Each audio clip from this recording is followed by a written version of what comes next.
عمرك شفت حد يا صديقي بيقدم لحد هديه وبيرفضها؟ احب اقول لك لا، احنا كجمهور الاهلي والاهلي ما بنرفضش الهديه ابدا، خاصه إن لو تيجي من الزمالك او بيراميدز. اعزاء اعزاء على قلوبنا جدا. اهلا بكم يا اخواتي، السلام عليكم ورحمه الله وبركاته، وفيديو جديد معاكم احمد الجزار، وفيديو جديد اتمنى منكم كل الدعم، لايك وكومنت واشتراك في القناه.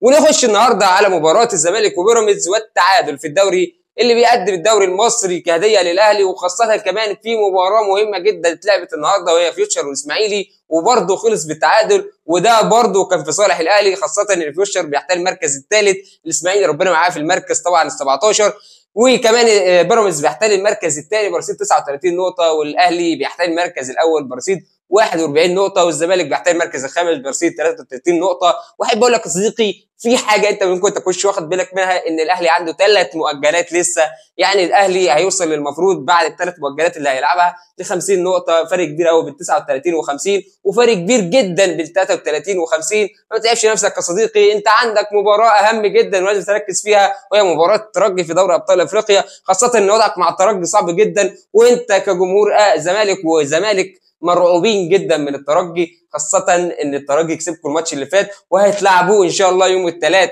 في مصر، فلازم تكسبوا الماتش ده، خاصه ان وضعكم بقى في دوري ابطال افريقيا صعب جدا، ولازم تكسبوا ال3 ماتشات الباقيين الا وهتودعوا دوري ابطال افريقيا. وكمان يا صديقي انا حابب اقدم حاجه بس من خلال مباراه الزمالك وبيراميدز اللي كانت ميته اي حاجه خالص، ما عدا حاجه واحده بس، وهي الكوبري بتاعه الواد محمد حمدي للواد دونجا. اقسم بالله الكوبري ده شافه 100 مليون واحد، 100 مليون واحد كان مبسوط جدا يا جماعه. شكرا لمخرج اللقاء اللي عدلنا اللقطه مره واثنين وثلاثه واسعدنا جميعا مره واثنين وثلاثه، وشكرا طبعا لمحمد حمدي اللي عمل انجاز كبير قوي النهارده وفتح كوبري جديد في نادي الزمالك. شكرا محمد حمدي، ان شاء الله يكون لك مستقبل كبير يا ابني في انشاء الكباري والانفاق. المهم النهارده يا صديقي برضو كان في حاجات كتيره قوي بتحصل في الزمالك، وخاصه صفقات الزمالك اللي قعدوا يتكلموا عليها، وهي بالحاج ومنسي وكمان اللي هو شبانه، قعدوا يتكلموا ويقولوا ان ال3 دولت لازم يتأيدوا ولازم يتأيدوا. وبعد ما تأيدوا يا صديقي ايه اللي حصل؟ ما حصلش اي حاجه، مفيش اي تغيير في الزمالك، الزمالك لسه كما هو عليه،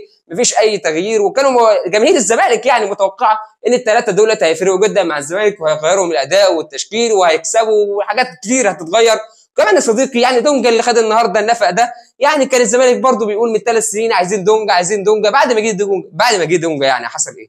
ولا اي حاجه يا صديقي. فما تتعبش نفسك، مهما حصل هي فلوس حرام وتروح في الحرام، فما تتعبش نفسك، مش هيحصل حاجه والله، اعصابك، واهم حاجه بس انت ايه، ما تحرقش في دمك، اهم حاجه. وبعد كده ان شاء الله بكره عندنا احنا كاهلي مباراه قويه جدا في دوري ابطال افريقيا مع القطن الكاميروني. طبعا المباراه دي هي الفاصل بالنسبه للاهلي في دوري ابطال افريقيا، هيكمل ولا مش هيكمل، فانت لازم نكسبها باي طريقه. شوف بقى اللعيبه تبقى عندها دم، لازم تحس على دمها وتحس على الجمهور بتاعها، الجمهور بتاعها اللي بيدعمها دايما رغم اي حاجه بتحصل، احنا وراكم وبندعمكم على طول. كولر ما تخاطرفش، انا مش عايزك تخاطرف، ما تالفش، انزل بالتشكيله اللي انت بتلعب بيها حلو وكويس، وان شاء الله هتكسب مفيش اي مشاكل. لو انت خسرت امام القطن بكره انسى افريقيا تماما، احنا بره افريقيا تماما، لازم نكسب مباراه بكره، ولازم كمان ان شاء الله نكسب سان داونز في المباراه القادمه. اتمنى كل الدعم وكل التوفيق ان شاء الله للاهلي في مباراه القطن الكاميروني بكره. وبالاخير يا صديقي اشوفكم على خير، ما تنساش اللايك والكومنت والاشتراك. السلام عليكم.